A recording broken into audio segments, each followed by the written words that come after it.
નમસ્કાર, જય ધન્વંતરી ભગવાન, જય આયુર્વેદ. મિત્રો, સ્વાગત છે મારા એક નવા આયુર્વેદિક બ્લોગની અંદર.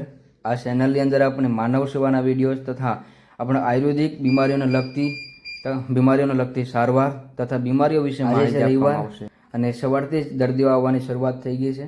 આમ તો રેગ્યુલર 7 દિવસો આપણું ચિકિત્સાલય ખુલ્લું હોય છે. અત્યારે ચોમાસાની સિઝનના કારણે ખૂબ જ પાણી ભરાવાના કારણે થોડું ક્લિયરેશન થઈ શક્યું નથી, કારણ કે રેગ્યુલર માટે પાણી ભરાય છે. અત્યારે દર્દીઓ ઘણા બધા શહેરોમાંથી આવેલા છે. જૂનાગઢ, માંગરોળ, શીલ, વંથલી અને ખૂબ દૂરથી આવેલું છે બોમ્બે. દર્દીઓની માહિતી આપવી એ પોસિબલ નથી, કારણ કે વિડીયો ખૂબ લાંબો થઈ જશે. દાદા છે, એમને બંને ગોઠણ ગાદીઓ ઘસાઈ ગઈ છે અને પડી જવાને કારણે L5 અને L4 નામનો મણકો હોય એમની અંદર ઘસારો તથા નસ દબાય છે. દાદાને અત્યારે આપણા ચિકિત્સાલય પંચકર્મ વોર્ડની અંદર લઈ આવવામાં આવશે. ત્યાં દાદાની પંચકર્મ પદ્ધતિથી સારવાર કરવામાં આવશે.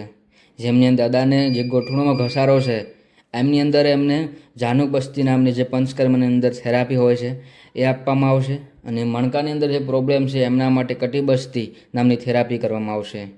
પહેલાં સૌપ્રથમ દાદાને આપણને સોફા પર ઇન્ટ્રોડક્શન કરી, તપાસ કરી, નિદાન કરી અને આપણું જે બેડ છે એમના પર સોવડાવી દેશું. સોવડાવી અને દાદાને આપણને ટ્રીટમેન્ટ કરશું. સૌપ્રથમ પહેલાં આપણે દાદાને બેસાડી દઈએ. તેમના સગાઓ દ્વારા દાદાને બેસાડી દીધા છે.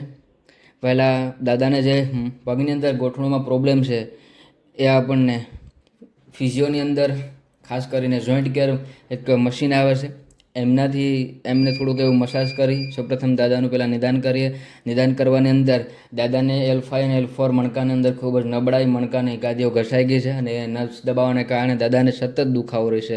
બંને ગોઠણો છે એમને હલનચલન કરી શકતા નથી, વળતા નથી, બિકોઝ બંને ગોઠણીની અંદર સ્પેસ થઈ ગયો, મતલબ ગાળા પડી ગયા છે. અત્યારે દાદાને આપણે મશીન લગાડી દીધું છે. બંનેની અંદર 25-25 મિનિટ સુધી કર્મ થેરાપી કરવામાં આવશે. સર્વપ્રથમ જાનુક બસ્તી અને પછી કટિબસ્તી. જાનુક બસ્તી છે બંને ગોઠણોની અંદર આપવામાં આવશે, કારણ કે હવે પછીનું દર્દી કે જેઓ વેરાવળના છે, જેમને કોલેસ્ટેરોલ તથા થાઇરોઇડનું ખૂબ જ પ્રમાણ હતું, જેમના કારણે શરીરમાં થાક, હાથ પગનો દુખાવો અને ચેસ્ટ પેન મતલબ છાતીનો દુખાવો રહેતો.